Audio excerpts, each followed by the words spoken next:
Hello students, how are you all? I hope you'll be fine because you are staying in home with your family members. Okay, very good.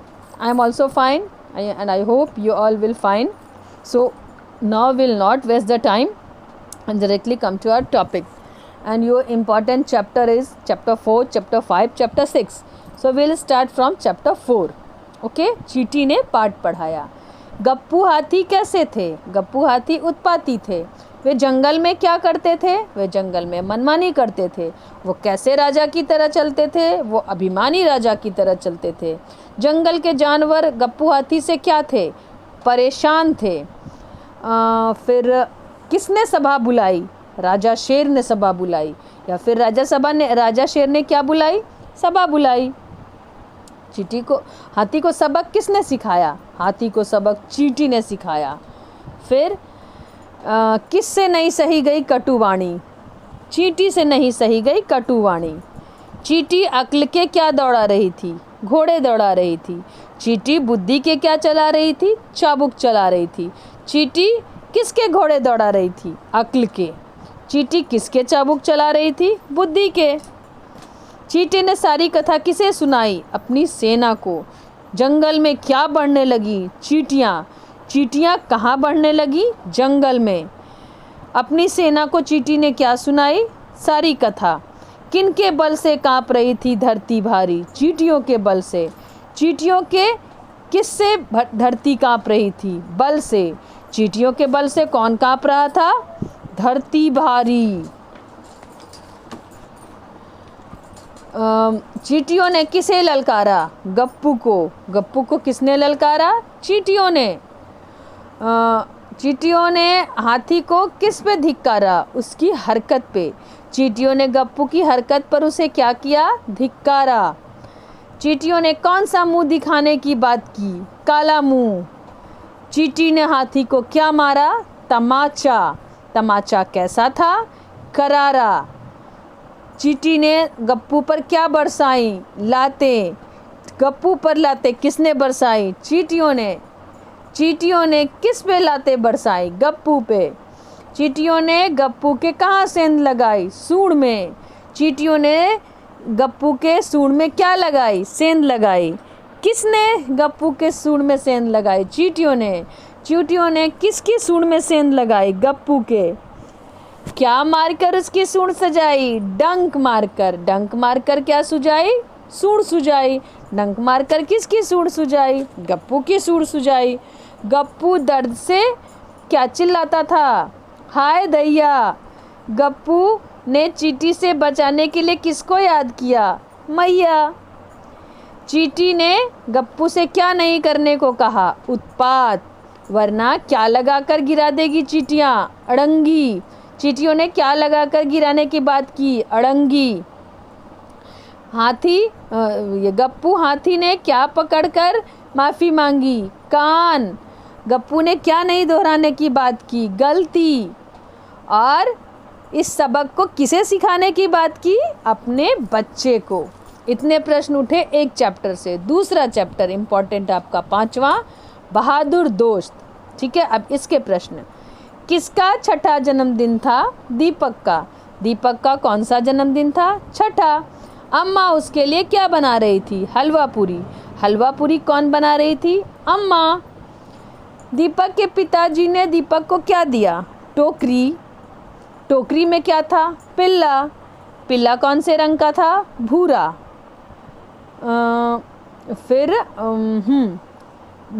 दीपक ने पिल्ले का नाम क्या रखा? लालू। लालू कहाँ सोता था? दीपक के पलंग के नीचे। कुछ ही दिनों में लालू कैसा हो गया? मोटा। एक दिन दीपक के घर में कौन आया? चोर। चोर के आने पे दीपक ने क्या किया? कुर्राया। दीपक ने अपने मुंह से क्या खींची? रजाई। चोर क्या लेकर भाग रहा था? पोटली। दीपक ने जल्दी से क्या उठाया? टॉर्च।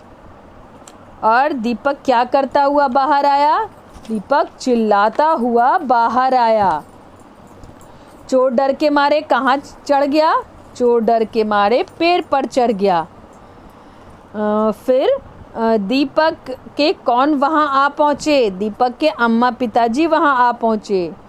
क्या सुनकर दीपक के पड़ोसी पुलिस वालों को लेकर आए? शोर सुन के दीपक के पड़ोसी पुलिस वालों को ले आए। दीपक के पड़ोसी किसे लेकर आए? दीपक के पड़ोसी पुलिस वालों को लेकर आए। पुलिस वालों को लेकर कौन आए?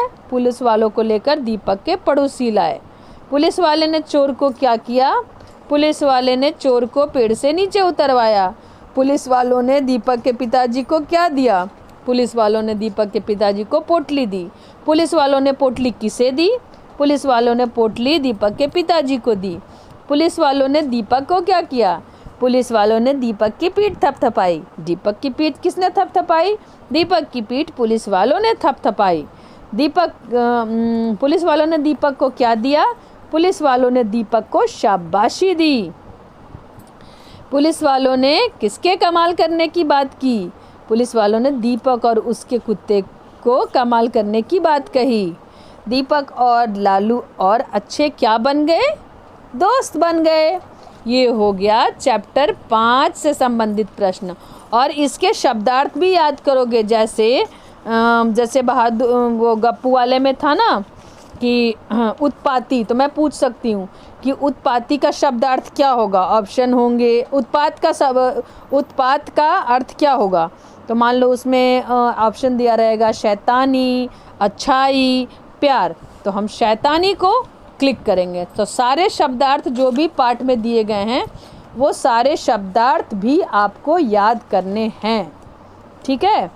और अब भाषा अभ्यास में भी देख लोगे कि उसमें से भी थोड़ा विलोम शब्द वगैरह जो भी है वो सब भी याद कर लेना है। और आपका आखिरी इम्पॉर्टेंट चैप्टर है घमंडी मक्खी, ठीक है। सुंदरवन में कौन रहता था? सुंदरवन में शेर रहता था।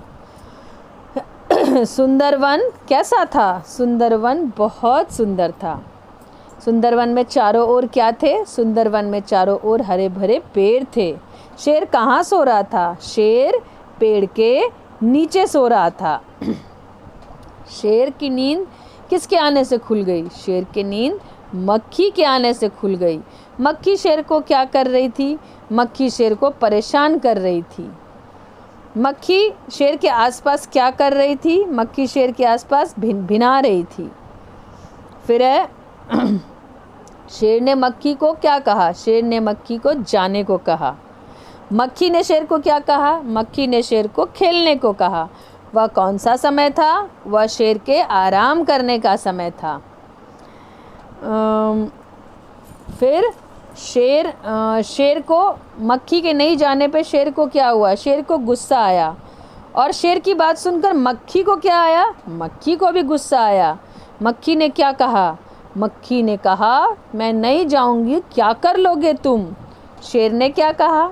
शेर ने कहा तुम इतनी सी हो, तुम्हें एक मुट्ठी में मसल कर रख दूंगा। फिर मक्खी ने क्या किया? मक्खी शेर के किस अंग पे बैठ गई? मक्खी शेर के गाल पर बैठ गई। शेर ने मक्खी को मारने के लिए क्या किया? शेर ने मक्खी को मारने के लिए पंजा मारा। मक्खी ने झट से क्या किया? मक्खी झट से उड़ गई। किसके गाल पे चोट लग गई? शेर के गाल पे चोट लग गई। शेर को चोट कहाँ लगी? शेर को चोट गाल पर लगी। मक्खी शेर को क्या करने लगी? मक्खी शेर को परेशान करने लगी। मक्खी किसे परेशान करने लगी? मक्खी शेर को परेशान करने लगी। गाल के बाद मक्खी शेर के कहाँ बैठी? कान पे बैठती। कान के बाद मक्खी शेर के कौन से अंग पे बैठी? नाक पे बैठी। मक्खी को भगाते भगाते शेर ने स्वयं को क्या कर लिया? घायल कर लिया। फिर मक्खी को भगाते भगाते शेर क्या हो गया? थक गया।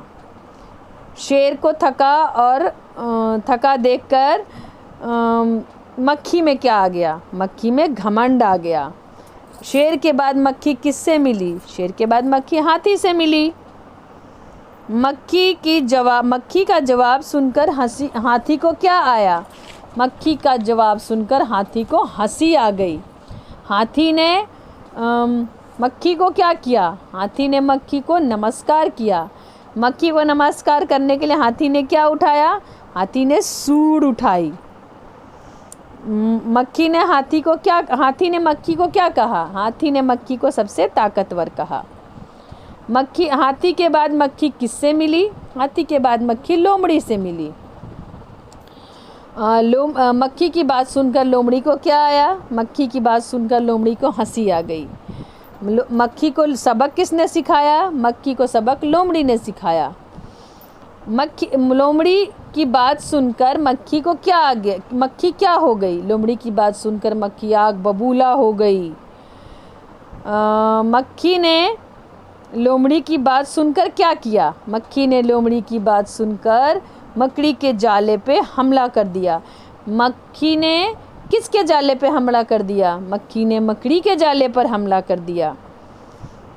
और मक्खी को जाल में फंसा देखकर लोमड़ी ने क्या किया? मक्खी को फंसा देखकर लोमड़ी मंद मंद मुस्कुराती रही। चलो, ये तो हो गया पार्ट 6 का प्रश्न। ठीक है, अब हम डिस्कस करेंगे आज का आपका गृह कार्य। आज का जो आपका गृह कार्य है वो है क्रिया। क्रिया किसे कहते हैं? हमने अपने सिलेबस के हिसाब से भाषा माध्य अभ्यास तो लगभग कर लिया है, लेकिन व्याकरण में कुछ बचा हुआ है, जैसे क्रिया। तो आज मैं क्लास में डिस्कशन नहीं करूँगी, लेकिन आपको मैं अभी बता दूँ कि क्योंकि हमें रिवीजन भी करना है और ये मैं दे रही हूँ, आप लिख के इसको याद करोगे, वो एग्ज़ाम में नहीं आएगा, डोंट वरी, बट मैं इसको समझाऊंगी फिर विस्तार से। क्रिया किसे कहते हैं? क्रिया का मतलब होता है काम। ठीक है, जो भी शब्द आप कोई भी शब्द का इस्तेमाल करते हैं और जिससे आपको लगता है कि इससे काम होने या काम करने का बोध हो या पता चले, तो उन्हें क्रिया कहते हैं। जैसे राम आम खा रहा है, तो राम तो एक लड़का है, उससे एक लड़के का बोध हो रहा है। आम एक फल है, उससे एक फल का बोध हो रहा है। खा रहा है, खाना है ना, खाना से लग रहा है कि हाँ वो कोई काम कर रहा है, खाने का ही काम कर रहा है, लेकिन राम जो है वो आम खाने का काम कर रहा है। तो खा रहा है जो वर्ड हुआ ना, वो हो गया क्रिया। तो जिन शब्दों से किसी कार्य के होने या करने का पता चले, उन्हें क्रिया कहते हैं। जैसे मैंने खाना खाया, वह पढ़ाई करता है, वह खेलती है। मैंने खाना खाया, खाया जो वर्ड हुआ वो हुआ क्रिया। मैंने खाना खाकर काम किया ना, तो खाकर या खाया जो है वो क्रिया है, वो काम है। ठीक है, तो उसके नीचे मैंने अंडरलाइन किया। वह पढ़ाई करता है, तो पढ़ाई करना जो है, पढ़ाई करना वो काम है। या फिर वो पढ़ता है, तो पढ़ता जो वर्ड होगा उससे काम का पता चल रहा है कि अच्छा वो काम कर रहा है, वो पढ़ाई कर रहा है। पढ़ाई करना तो वो क्रिया हो गई। फिर वह खेलती है, खेलना एक काम है, खेलती वो क्रिया है, तो खेलती को हम ये करेंगे और उसके अंडरलाइन करेंगे। फिर क्रिया के जैसे बहुत सारे भेद हैं, लेकिन कक्षा 3 में आप लोगों को ज़्यादा नहीं पढ़ना है, 2 भेद ही पढ़ने हैं, सिर्फ भेद पढ़ने, उसकी परिभाषा नहीं पढ़नी, तो हम उतना ही पढ़ेंगे। क्रिया के 2 भेद हैं, एक अकर्मक क्रिया और एक सकर्मक क्रिया। आपको इतना करना है और आपका ये गृह कार्य है। और आज के लिए बस इतना ही काफ़ी हो गया, बाकी हम अगले क्लास में करेंगे। And please please please watch the video and take benefits, क्योंकि ये मैंने जो मेहनत की है आपके लिए की है, तो ऑब्वियसली आपको इसका फ़ायदा उठाना चाहिए। ठीक है, ओके, फिर नेक्स्ट टाइम मिलते हैं। Till then, bye bye, take care, stay at home, stay fit, stay healthy, stay happy.